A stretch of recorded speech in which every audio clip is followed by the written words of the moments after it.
Ni il, ni elle, mais Yel, fameux pronom non genré qui illustre l'usage de l'écriture inclusive. Il en est doublement question aujourd'hui. Ce soir, le Sénat va se pencher sur une proposition de loi pour interdire cette écriture inclusive. Et il se trouve qu'Emmanuel Macron, en inaugurant la Cité internationale de la langue française à Villers-Cotterêts, s'est clairement positionné sur le sujet, Mayalène Trémollet. Oui, le président y exprime sans ambiguïté son refus de transformer l'écriture dans les textes officiels et appelle à ne pas céder aux airs du temps. Il faut permettre à cette langue de vivre, de s'inspirer des autres, de voler des mots, y compris à l'autre bout du monde, mais garder aussi les fondements, la force de sa syntaxe. Dans cette langue, le masculin fait le neutre. On n'a pas besoin d'y rajouter des points au milieu des mots ou des tirets.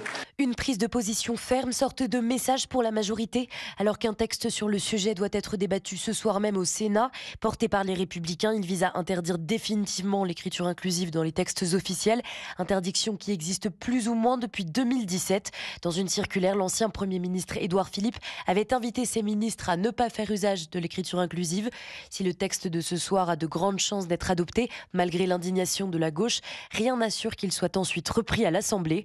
Le Rassemblement national avait déjà retiré une proposition du même genre en octobre, proposition qui se dirigeait vers un rejet. Mayalène Trémollet.